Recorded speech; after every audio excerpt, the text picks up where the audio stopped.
packing an RX 6700 XT. That is absolutely brilliant. This is not good at all. Oh, good thing you don't have smell-o-vision. This video is sponsored by Fast Hosts. For your chance to win the ultimate work from home setup worth up to £5,000, stay tuned to learn more or hit the link in the description below.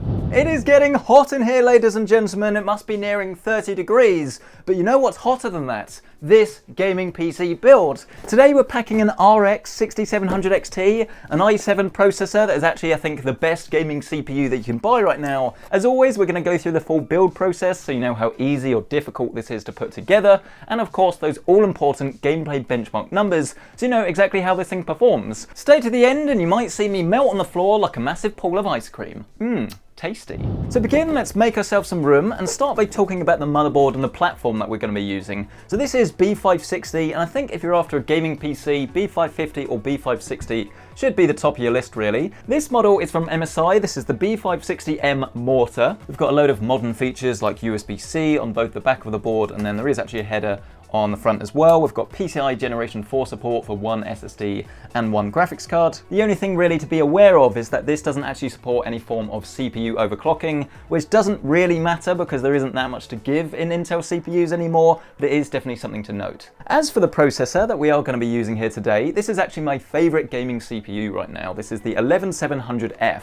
And the reason that I like this so much isn't because it is the best performing processor out there, but because you got 8 cores that give you brilliant gaming performance, but is actually less expensive than the 5800X. And in most games, especially anything that's a little bit older or if you're playing at higher resolutions, is going to perform exactly the same. If you're looking for the best priced performance, yet you still want something that is going to last and is going to take advantage of 8-core gaming in the coming years, then this is honestly a brilliant choice. If you do want to see the numbers for the way that actually back this up, I've made a full video about this and you can find it in the top right corner of your screen. That will help you decide on a new gaming CPU. Not sure why I started twisting and lowering myself there. It's because I'm weird. You do also actually get a CPU cooler in the box, which is pretty good, and I guess makes it even better value if you're not going to buy one. But to be honest with you, something this powerful does deserve something a little bit better, as we'll talk about in just a moment. But otherwise, grab your chip out of the box, open up the CPU socket by lifting this little lever, then just gently, without any force, lower down your CPU into place. Then just lower down the socket cover and get it nice, safe and secure.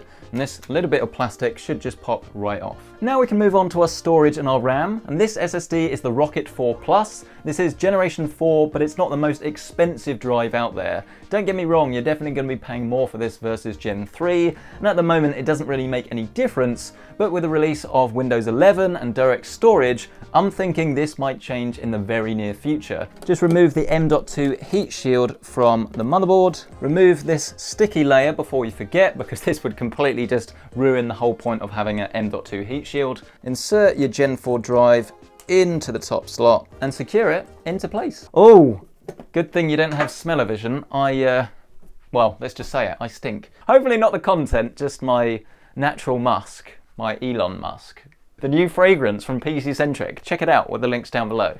Not really. Pressing firmly on, we can move to our RAM. This is Vengeance Pro SL. As you'd expect from a Corsair product, this does have full RGB lighting, and you can customize this in iQ, but realistically you're after a 36 or 3200 MHz kit. 16 GB is going to be perfect, but if you do think you're going to be doing some work alongside, then there is no harm in grabbing 32.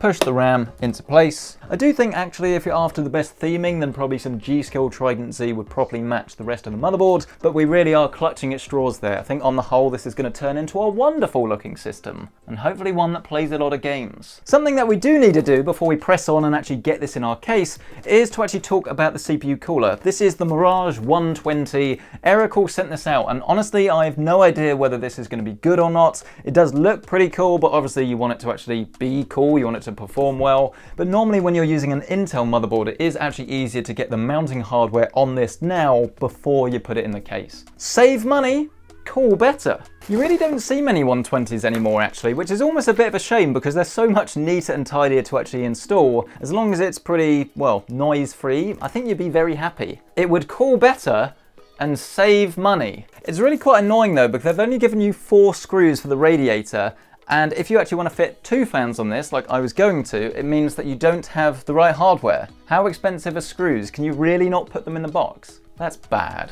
Grab your back plate and then insert it through the back of the motherboard. It is quite peculiar actually, because the way you do this is to screw the pump head down onto the motherboard. And this is going to be so difficult to do inside the case. I'm actually thinking we need to do all of this now, which is very unusual. I guess the next step then is to screw on the mounting hardware to the pump head itself. This really is an absolutely atrocious mounting system, I have to say. This is not good at all. I can't believe how bad this is. How can I not do this? This is silly.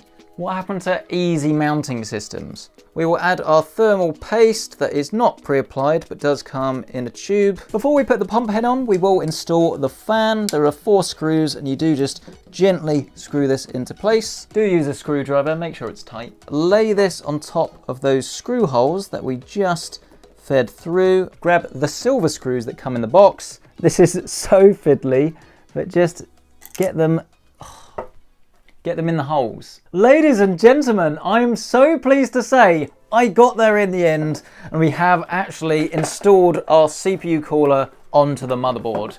That was frustrating. Hopefully I won't be saying the same about this case because it is also worryingly from Aerocool. This is the Trinity Mini, and the thing that I really like about this is that you've got airflow all the way on the front and on the top. You can fit quite a large graphics card in here, and if you are going to go for a 120 cooler at the back or you're going to go for an air cooler on the CPU, then in theory it has room for everything. But as we've just seen, looks can definitely be deceiving. So is this going to work, and is this going to be the dream PSI PC? Find out after a short word from this video's sponsor. FastHost is a web hosting company based here in the UK that offers tons of services all for a brilliant price. And they're giving you the chance to win the ultimate work from home setup with their techie test. FastHost makes it incredibly easy to get started when creating a website, with simple domain registrations that you can reserve today. You can get .co.uk and .uk domains free for the first year, and .com domains starting from just £1. You can create your website from scratch if you have the know-how, or use the incredibly straightforward website builder to take all of the stress off of your hands, all thanks to the drag and drop interface. You can get up to 2 months free, and if you're not satisfied in the first 30 days, then you can cancel your contract without paying a penny. FastHost are also giving away the dream work from home setup to UK viewers, and you can enter for free. All you have to do is answer this simple question. When referring to solid state storage, what does TLC mean? Hit that link down below to enter and to learn more about what FastHost can do for you today. You rejoin the action as we actually start building inside the case itself, which again is the Trinity Mini, and I've never actually used an Aerocool case in my life.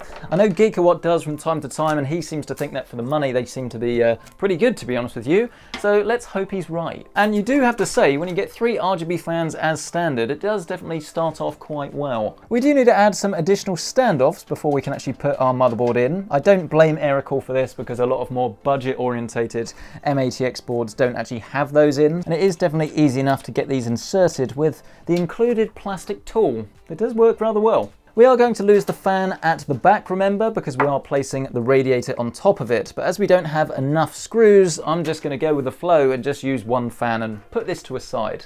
Oh no. Are you joking? Oh no. These are Molex fans.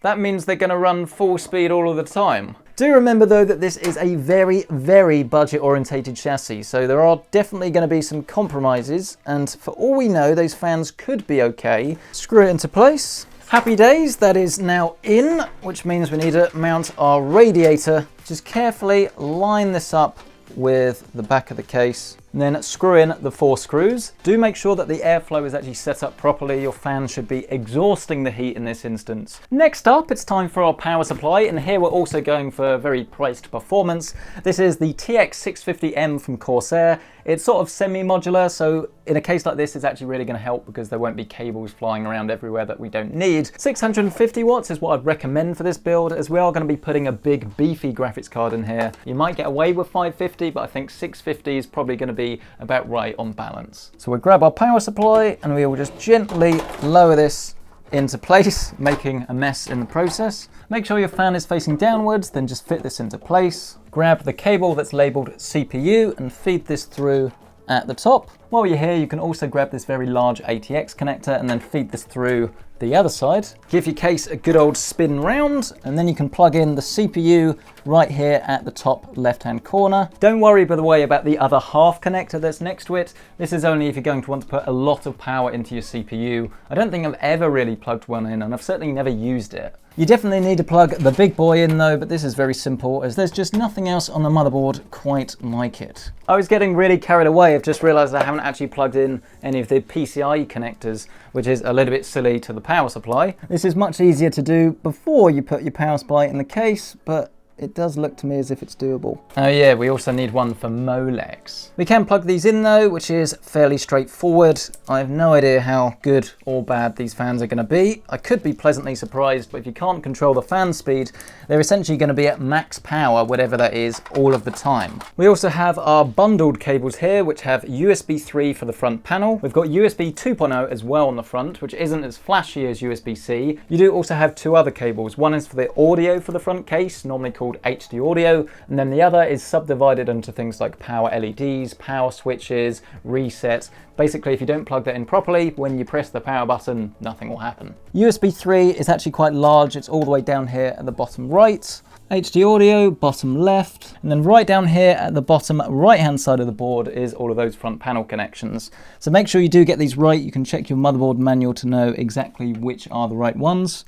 Slightly awkward, but this is voiceover markers here because not only did one of my microphones died, but my backup also has a big problem. So we do need to talk about the graphics card, and you're going to have to put up with me to explain it. Essentially here we're using a 6700 XT from AMD. The 6700 XT is a brilliant graphics card for a couple of reasons. The main one really is that it is fantastic for 1440p gaming, even at high refresh rates. So if you want to play things like Warzone, Apex Legends, Fortnite, as you'll see a little bit later, it's a really good card. But then also it comes with 12 gigabytes of VRAM, which I think is going to be really useful over the coming years. Installing it is incredibly simple. You just want to bend the two slot covers off of the rear I/O, then you can drop it in. It will make a very nice satisfying click that I wish you could hear, but sadly not today. Then you just power it in with the two power connectors that you plugged in earlier. I told you this thing is small, it's very lightweight as well.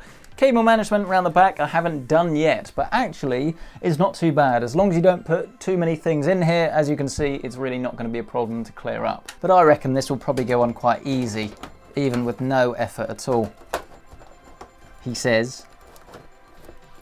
Yeah, and then you're ready to rock and roll. Should we get this powered on? The monitor is genuinely bigger than the PC, which actually makes a change. It is definitely not normally this way, but we'll plug it in. Grab ourselves a keyboard and a mouse. I think both of these together are probably like half the cost of this PC minus the graphics card. And then we're ready for the moment of truth.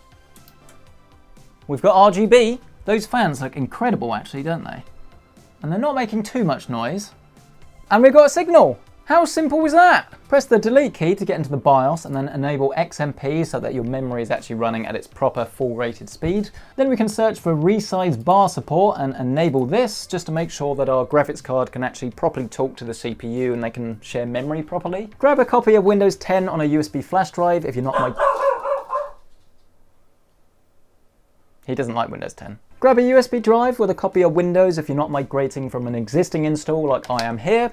Then you save and exit, and either Windows will preload from the SSD that you've already got, or it will load into the Windows 10 installer. You just follow the instructions and you go from there. Here we are then, our completed PC is up and running, and just look how small it is. Yes, it is pretty cute, but realistically the practicality of having a small system means that if you're short on space, or if you do want to put it on your desk and have a lot of stuff like speakers and a large monitor, then you can fit it. But not only that, I think it is a great looking system. I think everything has actually been pretty perfectly paired, and as difficult as it was to actually install that CPU cooler, you've got to admit it is actually a pretty attractive bit of kit. And bearing in mind you can find this for around about £65, I guess going with the whole theme of the PC, it does represent brilliant value for money. If you can get hold of a GPU, that is. We begin our gaming tests with some Metro Exodus Enhanced Edition. This is running at the Ultra preset. We do have the ray tracing set to normal, but this is still a phenomenal looking game. And to be getting around about 60 frames a second, I think that is absolutely brilliant. I was not expecting it from this sort of system. I was thinking maybe around about 45 or so. And while you definitely are going to get dips, and it is going to vary depending on where you are in the game, I think that for 1440p gaming, you couldn't really ask for that much more. If you do decide to turn it down to 1080p though, you can see your frame rate will increase a fair bit. We're now getting anywhere between 80 and 90 frames a second, so it is that little bit smoother. So if you don't mind losing a bit of resolution, or maybe you're rocking a previous generation screen, then clearly you can get some remarkable results here. Our next title, I probably should plug a controller in, but I don't have time. This is some Dirt 5. It's a game that I have, but haven't actually played much of, if not any at all, to be honest, because I admit I am very much a Forza fan. But here you can see at 4K now, we're getting around about 55 frames a second. This is with absolute everything turned up to max, apart from ray tracing, which is currently disabled. But of course, if you do want an even higher frame rate, then you can run this at 1440p, and you can see we are now jumping to around about 90 frames a second. So for some people, I think that's going to make a big difference, especially if you do want to play this multiplayer. But to be honest with you, both choices are great choices. We're going to play some PUBG for a change. This was a game that ran infinitely badly over the first few years of its launch, and it has got better and better over time. I think having a more powerful PC definitely does help. And here, running at 4K absolute max settings, we're getting around about 60 FPS. So if I was going to play this, I probably would play it at a lower resolution to get an even higher frame rate, but it goes to show that if you do want to play this at maximum details and maximum resolution, it is certainly possible. Turning the resolution down to Quad HD, you can really see the difference. 60 FPS at 4K, 120 at 1440p. And again, the game doesn't look massively different on a 27-inch screen. And bearing in mind the point of this game is to run around the map and get as many frags as possible, you can clearly see that a higher frame rate is going to be a lot more beneficial than maybe the odd sniper shot in the distance. Before we press on to the final game, we should talk about the thermals and acoustics as well as the temperatures. And here's your sound test.